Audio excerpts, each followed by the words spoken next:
Welcome to another Wellness Wednesday. It's Daryle Seidman, your key nectar at Seven Keyz Wellness Connections. And often we talk about being in a state of being in the flow. So stay tuned for my next guest. We're going to learn about how adding flow to your life can help you reach its maximum potential. Join us now.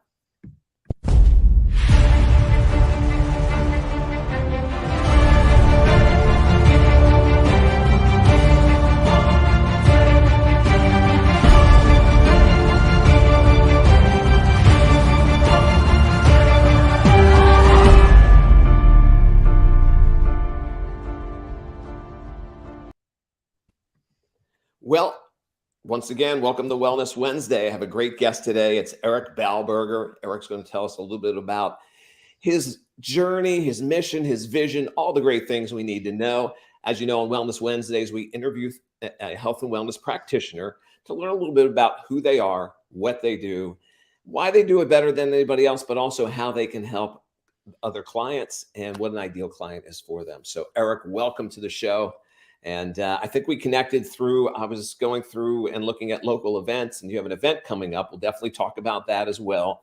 And also, please stay to the very end. Eric has a free gift, which we do in all our Wellness Wednesday interviews to make sure that we deliver something and give back. So, Eric, welcome to the show. And very interesting, you're using Zen and Flow in your business name. So tell me a little bit about what this journey was for you to get into this space.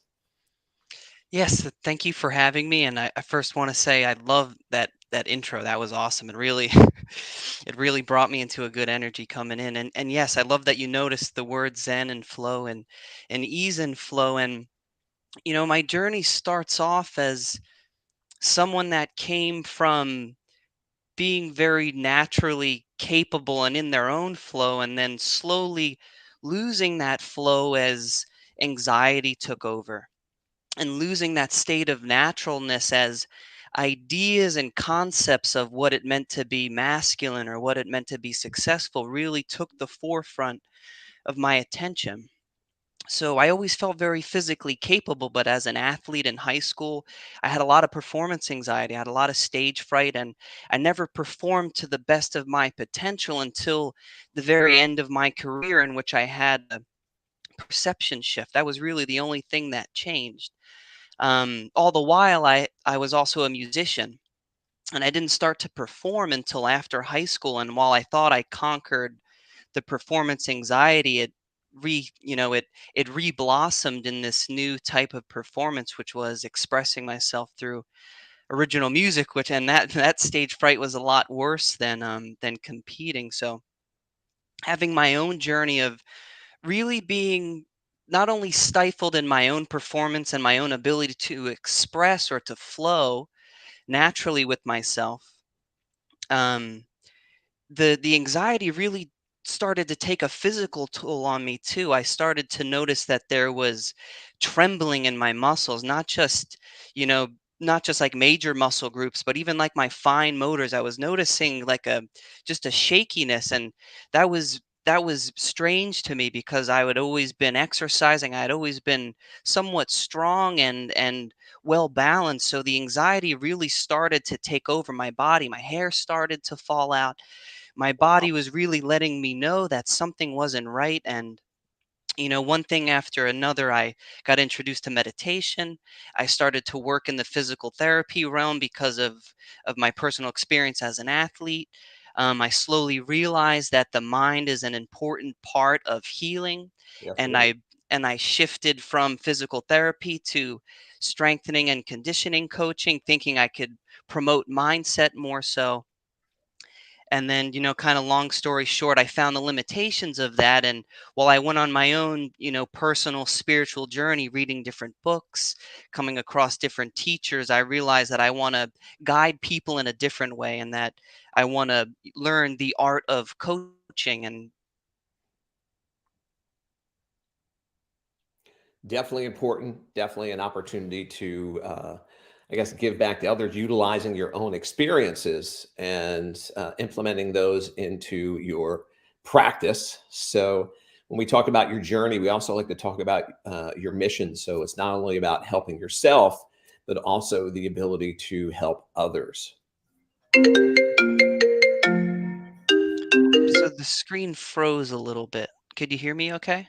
No, you want to repeat that? I was just really talking about the opportunity that you took on your own personal journey, and then the ability to share those learnings, with your clients Yeah, today. so my mission, it's funny because I try to be, I try to really simplify it so that it's clear and that it's direct, though I'm aware that it encompasses such a large range of benefit. But the mission is really just to help other people get free from whatever it is, just that to be free themselves. And the word Zen and ease and flow is Zen is all about naturalness, spontaneity, and in the way that I've helped myself get free from my own mental inhibitions and find my own flow, my mission is to help other people find that flow, however that looks, and whether it's in their health, their relationships, their career, their purpose, their creativity. Everything flows the same way, and it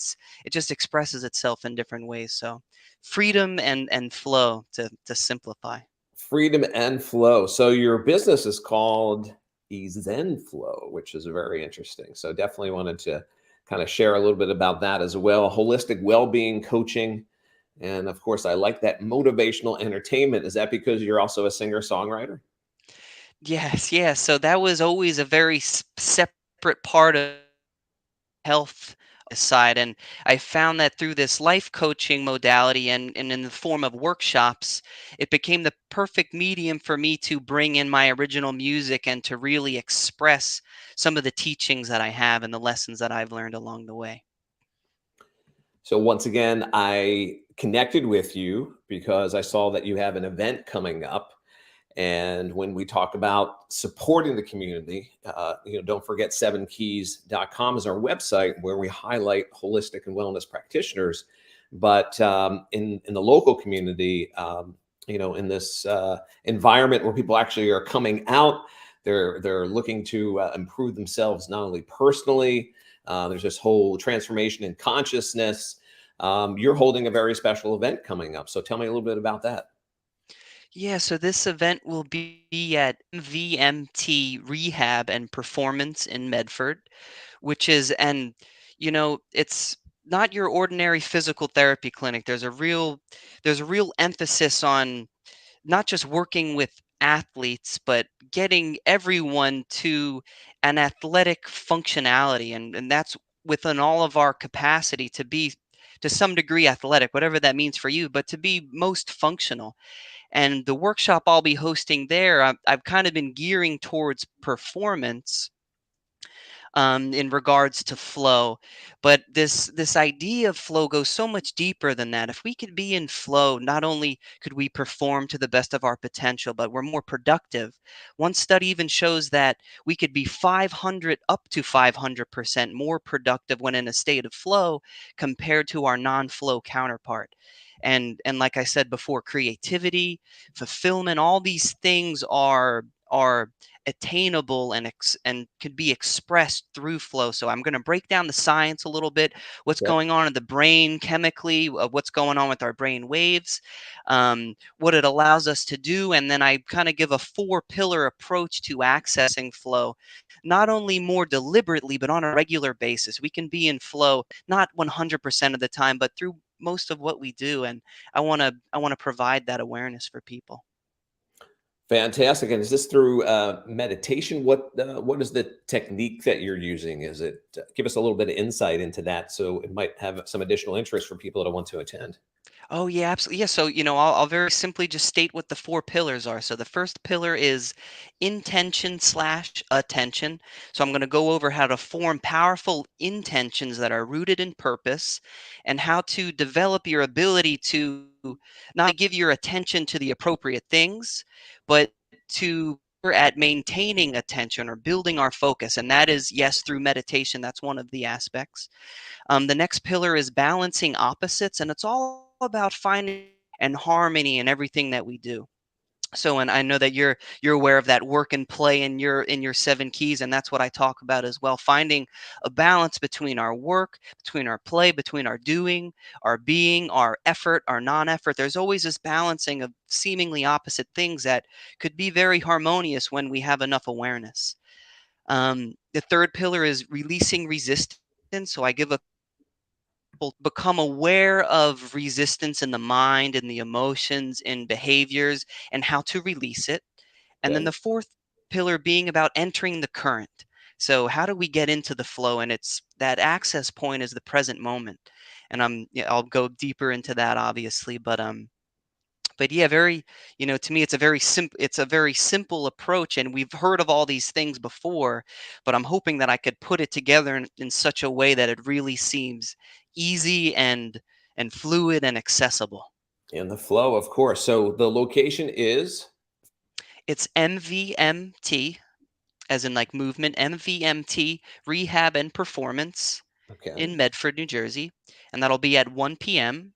And I put a 2-hour block on there, but it'll be between an hour and a half of workshop. Okay. And if they need additional information, they can certainly visit your website and reach out to you there. Yes. And once again, all of my wellness connectors here are offering a free gift. So, Eric, tell us what you're going to share with people that are watching the video today, and mention the Seven Keys Wellness Connection interview. Yeah, absolutely. So I would love to offer anyone interested, anyone that's joined me here today and found resonance with anything that I've been saying, I'd like to offer a complimentary, what we call in the coaching world, a clarity session, or what I've been gearing towards calling and in this session, it'll be a one-on-one meeting in which we get very clear and specific on what your intentions are. What's your goal? What's your vision? And why do you purpose? I'm going to help you get very, very clear about what this object is. If we could form it, make it something, more detailed and concrete. And then we're going to use a tool of some kind to, I don't want to say eliminate, but to integrate any blocks that appear to be in the way. Any obstacles any obstacles to turn them into opportunities. So, to how to create flow from where we are now to where we want to be.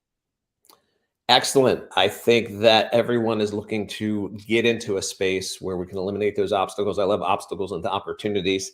Great way to say it. And also, once again, if you know a practitioner that could benefit from sharing who they are and what they do and why they do it, love to have them here on Seven Keys Wellness Connections. Once again, I'm Daryle Seidman, your Key Nectar. Feel free to visit us at 7keys.com. That's number 7, Keyz, Z for Zen. I want to make sure that's in there, Eric. And we'll see you next time. Be well. Thank you so much for having me, Darryl. Great It's time. my pleasure.